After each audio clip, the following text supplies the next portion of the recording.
The decorations went up the day after Thanksgiving, like they always did. Sarah Chen watched from her bedroom window as her father fastened the last strand of white lights to the gutter of their house. The lights created a gentle glow against the November darkness, the kind of glow that was supposed to make you feel warm and safe and full of holiday cheer. Sarah was 16 years old and had stopped believing in holiday cheer a long time ago. "Come help me with the tree," her mother called from downstairs. Sarah descended the stairs with the enthusiasm of someone going to a dental appointment. The living room was crowded with boxes of decorations, most of them the same ones they'd used for years. A pre-made garland that wrapped around the banister, ornaments with photos of past Christmases, a large ceramic nativity set that her grandma had given to them decades ago, and the tree itself, a large Douglas fir that smelled like childhood memories and pine sap. "I know you don't love Christmas," her mother said, not for the first time, "but this is still our family tradition. We do this together." Sarah grabbed a string of lights without responding. She wound them around the tree methodically, creating even, measured loops. Her little brother, Tommy, was on the couch watching Christmas movies on a loop. Some animated thing where animals learn the true meaning of Christmas. He was 8, young enough to still believe in the magic of the season. Sarah envied and pitied him in equal measure. By evening, the house was fully decorated, lights outside and in, garland on every available surface, ornaments on the tree, holly and ivy arrangements on the mantel. Their home had been transformed into what their mother called a winter wonderland. Sarah called it suffocating.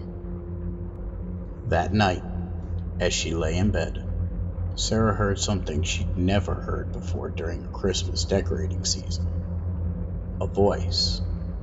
It was soft, almost like a whisper, but it came from somewhere inside of the house.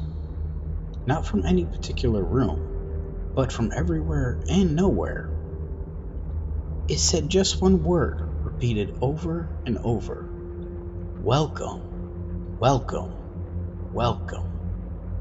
Sarah sat up in her bed, her heart suddenly racing. She turned on her bedside lamp, illuminating the room. Everything looked normal. The door was closed. The window was shut. There was nothing unusual. But the voice continued, echoing through the walls. "Welcome, welcome, welcome." She got up and went into the hallway. The house was dark and quiet, except for that voice. It seemed to be coming from the living room, where the tree stood surrounded by all those decorations.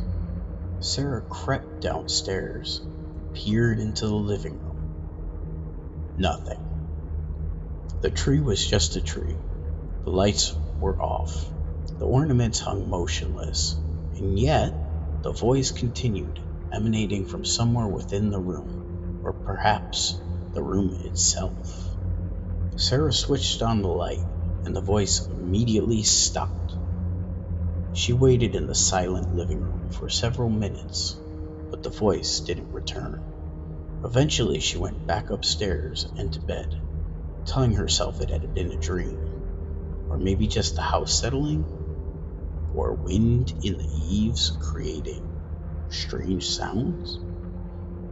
By morning, she'd almost convinced herself that nothing unusual happened. The voice came back on December 15th, and this time, it wasn't alone. Sarah was alone in the house. Her mother had taken Tommy to a holiday event at his school, and her father was at work. She was upstairs in her room doing homework when she heard them. Not voices, exactly, but sounds, footsteps, the creak of floorboards, the sound of something moving downstairs. She went to the top of the stairs and looked down into the living room. There was a man standing by the tree. He was older, maybe in his 60s, with white hair and a thick beard. He was dressed up in old-fashioned clothing. a wool coat that looked like it was from the 1800s, worn and patched in several places. His face was pale, almost translucent, and his eyes had a distant, unfocused quality to them. Sarah wanted to scream, but she found out that she couldn't make any sound. The man reached out and touched one of the ornaments on the tree. He held his hand there for a long moment, and Sarah realized she could see right through his hand, literally through it. The ornament was visible even where his fingers should have been blocking it. "He always was a good boy," the man said, still looking at the ornament. His voice was the same whisper Sarah had heard before, echoing in a way that seemed to come from inside of her own head. Every Christmas he would hang this same ornament, a little wooden soldier. His father carved it for him when he was 5 years old. Sarah found her voice. "Who are you?" The man turned to look at her. His face shifted into an expression of profound sadness. "I'm him," the man said. "I'm the little boy who hung this ornament, except I'm not little anymore. I've been dead for 73 years. Then he faded away, becoming transparent and then invisible, like smoke dissolving into the air. Sarah ran downstairs and examined the ornament the man had touched. It was a small wooden soldier, painted in fading colors. She'd never paid much attention to it before. It was just one of the dozens of ornaments on the tree. But now she knew its story. Now it was real in a way it hadn't been before. The visitors came every night after that. On December 16th, a woman in a 1950s dress stood by the fireplace, staring at the stocking that hung there. She was young, with perfectly styled dark hair and a sad expression. "He'd said he'd come home for Christmas," she said to Sarah, not really seeing her, just speaking into the air. "He'd been gone all year, working in the city. He promised, but he never came back. I waited up all that night, and he never came back. That was in 1952. I've never heard from him again." On December 17th, a boy who couldn't have been more than 12 appeared in the kitchen, looking at the gingerbread house that Sarah's mother had made. "I was hungry," he said simply. "Always hungry. My parents didn't have much money, so Christmas meant we'd get a meal. One real meal, just one. It was never enough because by January we'd be hungry again." He looked at Sarah with ancient eyes in a child's face. "Do you ever think about how lucky you are to have so much food?" On December 18th, there were 3 of them at once. A woman holding a baby, a man in a soldier's uniform, and an elderly woman sitting in the rocking chair by the window. "I was sick," said the baby holder. "Whooping cough. I didn't make it to Christmas. I made it to December 18th. That's when I died. That's when everything stopped. And everyone else got to go on and have Christmases. But I never got to have another one." "I was at war," said the soldier. "They told us we'd be home by Christmas. They lied. I died in a trench in France. Nobody even found my body until January." "I was alone," said the elderly woman. "No family, no friends. Christmas came and went, and nobody even knew I existed. Nobody came to visit. Nobody gave me a gift. I died in my house on December 23rd, and no one found me until after New Year's." They stood in Sarah's living room, surrounded by lights and decorations and the trappings of a joyful holiday, and they told their stories. Each one had something to do with Christmas. Each one had been denied something during the season that was supposed to be full of magic, wonder, and joy. By the time her parents came home, Sarah was emotionally exhausted. "Are you okay?" her mother asked, noticing how pale she looked. "You look like you've seen a ghost." Sarah wanted to laugh at the irony of the statement. "I'm fine," she said, "just tired." The next day, Sarah tried to convince herself that none of it was real. It was a psychiatric thing, maybe. Stress manifesting as hallucinations, or maybe the holiday decorations were making her subconsciously uncomfortable, and she was creating an elaborate fantasy to process her feelings about Christmas. That's what she told herself as she went through her day at school, acting normally, not mentioning the ghost of the soldier to anyone. But when she came home and saw that a new ornament had appeared on the tree, one that hadn't been there this morning, she knew it was real. This ornament was a little girl, made of felt and thread, with sad button eyes. Sarah didn't remember seeing it before. She knew every ornament on the tree, had seen them put away in boxes and taken out again every year of her life. This one was new. She took it carefully from the tree and examined it. On the back was a date embroidered in white thread, 1974. That night, the girl came. She was probably 7 or 8 years old, with pigtails and a dress that looked like it was from the 1970s. She stood by the tree and looked up at the ornaments of herself. "My mother made that for me," she said. "She made it especially for Christmas that year.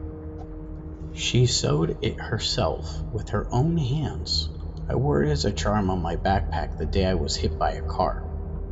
The charm fell out and was lost. My mother cried for weeks because she couldn't find it." "Why are you here?" Sarah asked, her voice shaking. "Because Christmas took us," the girl said simply. "All of us. We died during Christmas, or we suffered during Christmas, or we were forgotten during Christmas, and now Christmas is ours. We come back to any house that decorates, any house that celebrates. We come to tell our stories. We come to show the people what Christmas really means." "What does that mean?" Sarah asked. The girl looked at her with ancient, sad eyes. "It means loss," she said. "It means longing. It means all the people who don't get to be here. All the people suffering while everyone else is happy. All the people Christmas forgot." Sarah realized, after the first week, that the visitors were following a pattern. There were 12 of them, 12 spirits, one for each of the 12 days of Christmas. December 13th through December 24th. The first had come on the 15th, and they were coming one per night in order. She tried researching it, looking up information about Christmas spirits and holiday ghosts. Most of what she found was either religious, the spirit of Christmas past, present, and future, or secular, friendly ghosts who learned the true meaning of Christmas. Nothing about spirits who came to tell the stories about suffering and loss. So she did something else. She started keeping a journal, documenting each visit, writing down what each spirit said, what they wanted her to know. The third visitor, on December 18th, was a man who had worked himself to death, missing Christmas after Christmas because he was trying to provide for his family. By the time he'd finally relaxed enough to enjoy the holidays, he was already sick. Cancer took him on December 22nd, 1987. The fourth visitor, on December 19th, was a woman who had been estranged to her son for years. He had come to visit on Christmas Eve, only they'd been reconciling, finally becoming close again. But he'd had a car accident on the way to her house. He died. She spent every Christmas after that alone, wondering what might have been different had they reconciled sooner. The fifth visitor was a child who had been born on December 23rd, who had never gotten a birthday celebration separate from Christmas, who had spent her whole life having just because it had to count for both occasions. The sixth was a man who proposed to his girlfriend on Christmas, who she'd said no to, and he'd spent the rest of his life alone, hating the holiday that represented his greatest rejection. The seventh was a woman who had been so focused on making Christmas perfect for her family that she'd had a massive heart attack on December 23rd. She died, and the family never celebrated Christmas the same way again. The eighth was a teenager who had struggled with depression, for whom Christmas's mandatory cheerfulness had been so overwhelming that he had taken his own life on December 20th, 1999. Each night they came. Each night they told Sarah stories. Each night she wrote in her journal, documenting their pain. And each night Sarah felt her own spirit dying a little more. She stopped sleeping well. She stopped wanting to eat. She went to school and came home and waited for evening, when she knew she'd see them again. Because as much as their stories were painful, they were also real. They were true in a way that nothing else in her life was true. Her mother noticed something was wrong. "You need to talk to someone," her mother said, approaching her in her room on December 20th. "A counselor or a therapist. You've changed so much since we put up the decorations. It's like the holiday is making you sick." She wanted to tell her about the spirits. She wanted to explain that it wasn't the holiday itself, but rather the ghost of everyone who'd suffered during the holiday. But she knew her mother would think she was insane.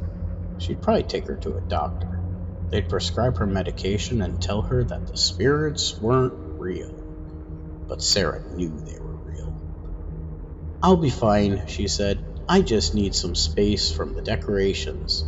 "We could take them down," her mother offered. "We don't have to celebrate if it's making you unhappy." Sarah shook her head. Taking down the decorations was pointless. The spirits weren't caused by the decorations. The decorations had just opened a door that was already there. On December 21st, the ninth visitor came. She brought something unexpected with her. She was a woman from the present day. She couldn't have been more than a few years older than Sarah's own parents. She was wearing modern clothes. She looked familiar in a way that Sarah couldn't place. "I died last year," the woman said. "A year ago I was hit by a drunk driver on December 21st, 2022. I never got to see Christmas again after that. My family is still grieving. My daughter is somewhere in this time period suffering because I'm gone, and I can't comfort her. I can only come here and tell my story." "What's your name?" Sarah asked. "Margaret," the woman said. "Margaret Chen." Sarah felt cold. Chen was her last name too. "Are you related to me?" "I don't know," Margaret said. "My family history is complicated, but I've been sent here because you needed to understand something. You needed to see that this isn't just about the past. This isn't just about old people and old pain. Christmas takes people every year, every single year. People die during Christmas. People suffer. People are forgotten, and nobody talks about it. Everyone pretends it's just a wonderful, happy time." "Why?" Sarah asked. "Why do you come back? Why haunt houses during Christmas?" Margaret's expression had become sad. "Because someone has to bear witness," she said. "Someone has to know our stories. Someone has to understand what Christmas really costs. And maybe, if enough people understood, they would start to change how they celebrate. Maybe they'd remember the people who died. Maybe they'd spare a thought for the ones who are suffering. After that, Margaret disappeared. Sarah sat in the darkness of her room and cried. She understood now. She understood what the spirits wanted. They wanted to be acknowledged. They wanted their pain to matter. They wanted the world to stop pretending that Christmas was universally joyful and start recognizing that for many people, it was a season of deep suffering. The 11th visitor came on December 22nd. This one was different. Instead of being a human spirit, it appeared to be made of something else. It was humanoid in shape, but it was composed of December itself. Snow and ice and darkness and cold. It had no face, but Sarah could feel it watching her. I am the embodiment of the month that takes, it said. Its voice sounded like wind howling through bare trees. I am what December represents, the darkest time. The time when hope is hardest to find. The time when bodies grow cold and spirits die and the world becomes inhospitable to human life. Are you saying December is evil? Sarah asked. No, the spirit said. But I am saying that December is dangerous. December is the season of darkness before the light returns, and in that darkness, many things happen. Many people are lost. Many people suffer. And the happiness that humans try to force onto December cannot erase that suffering. It can only hide it. The spirit of December circled Sarah, and she felt the temperature in the room drop. She could see her breath misting in the air. Your species has taken a season of darkness and hardship, the spirit continued, and painted it with lights and joy. And those lights are beautiful, yes, but they are also lies. They are a way of pretending that December is not dangerous. And every year, people die because they forget to be careful, because they believed in the lights more than they believed in the darkness. Then it was gone, dissolving into the air like vapor. The 12th and final visitor came on December 24th, Christmas Eve. Sarah was sitting in the living room, surrounded by decorations and lights, when she sensed a presence. But unlike the other visitor, this one didn't appear fully. She could feel it, could sense it in the room, but she couldn't see it. Why can't I see you? She asked. Because I'm not past, the spirit said. Its voice sounded like it was coming from inside her own mind. I am not someone who has already died. I'm someone who will die. I'm someone in this room. I'm someone you know. Sarah's heart began to race. Who? That's the thing, the spirit said. I don't know yet, but someone here will die before next Christmas. Maybe it's you. Maybe it's your brother. Maybe it's your mother or your father.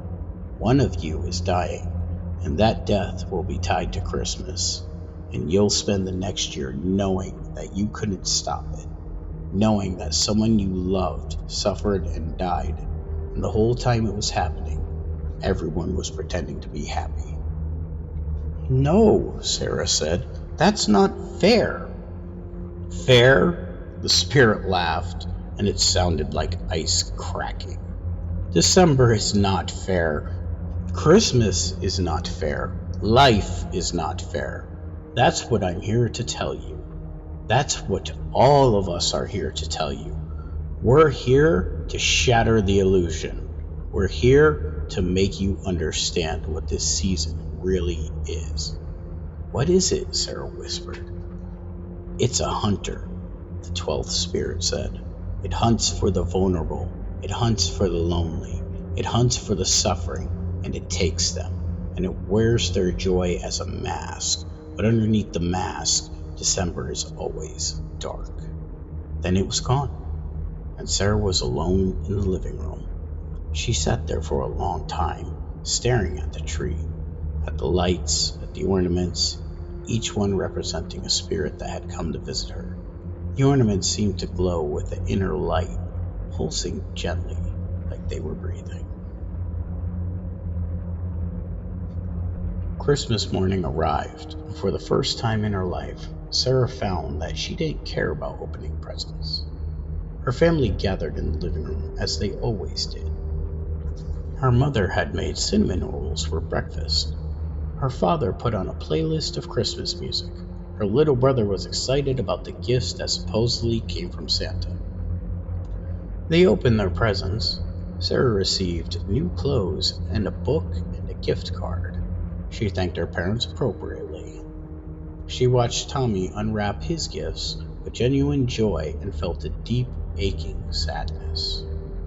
That afternoon, while everyone was absorbed in other things, Sarah went to the tree and carefully took down all the ornaments that had come from the spirits. The wooden soldier, the felt girl, a small ornament she didn't recognize, a hospital symbol, she realized, which must have belonged to one of the visitors. Others, a car ornament, a bottle of pills, a wedding ring, a soldier's helmet, a stockpile of penny candies. She placed them all in a box, wrapped them carefully in tissue paper, and hid them in her closet. Then she did something she'd been thinking about doing. She went through her journal and read all of the notes about her visitors, all of their stories, all of their pain, and she began to see a pattern. They came from all time periods. They represented different ways of dying, different types of suffering. But they all had one thing in common. They had been denied by the world, denied recognition, denied grief, denied the right to be unhappy at Christmas. Sarah decided that wouldn't happen to them again. Over the next few weeks, Sarah began her project in secret. She created a website. She called it The 12 Days.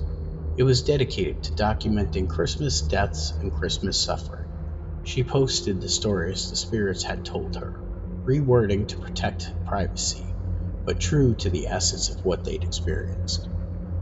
She added historical information about Christmas tragedies, about soldiers who died in wars during Christmas, about the people who had taken their own lives during the holiday season, about the accidents, illnesses, and ordinary deaths that happen every single year, hidden behind glitter and joy.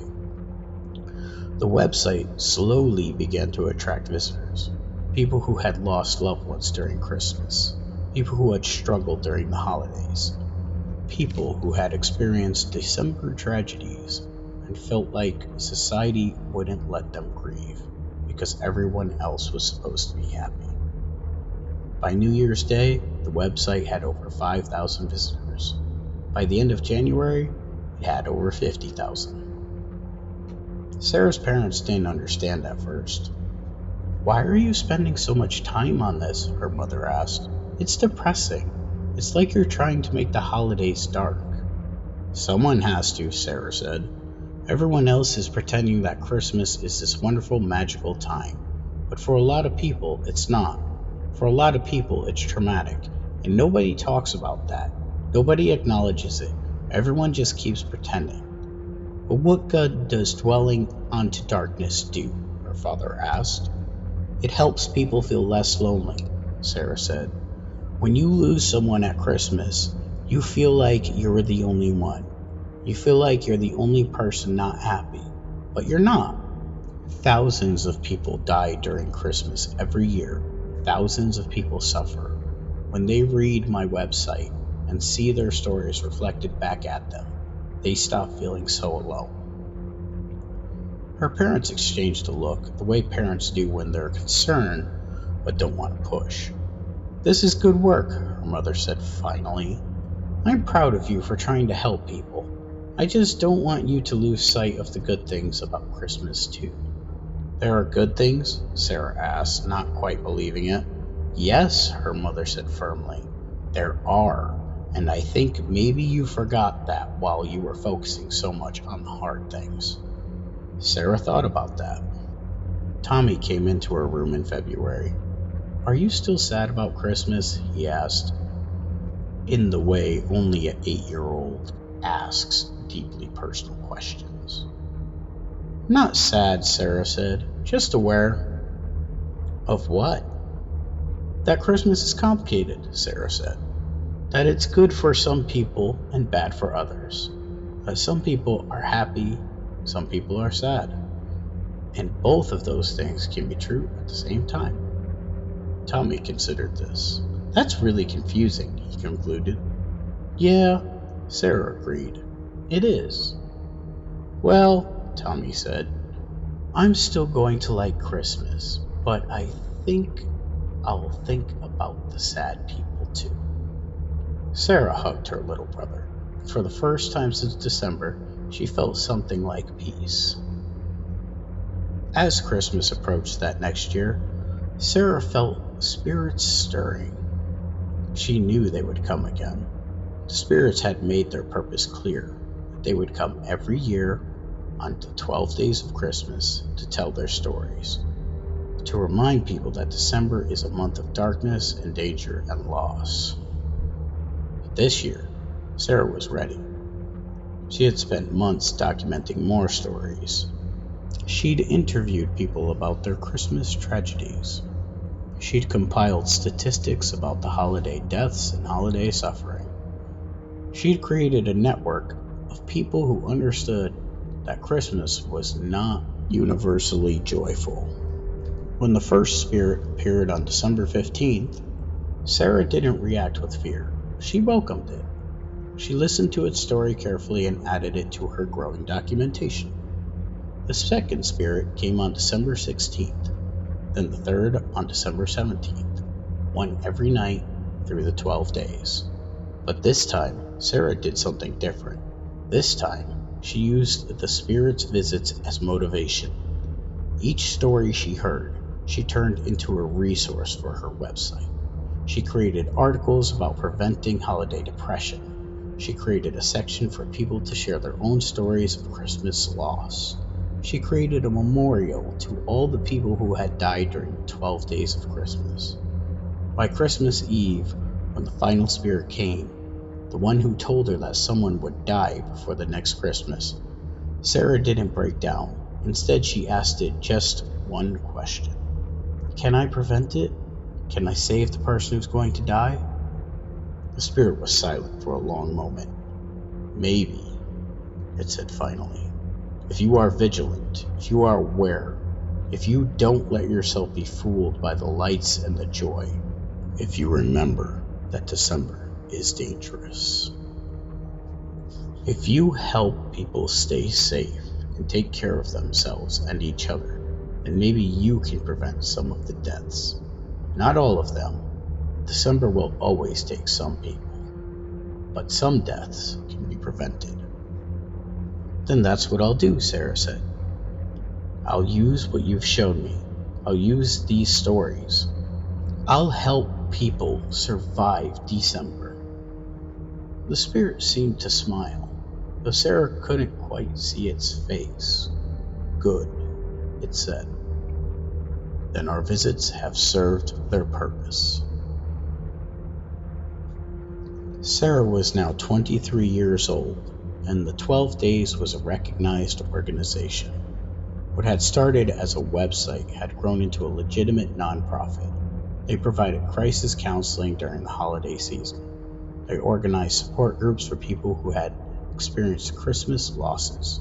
They had funded research into seasonal depression and holiday trauma.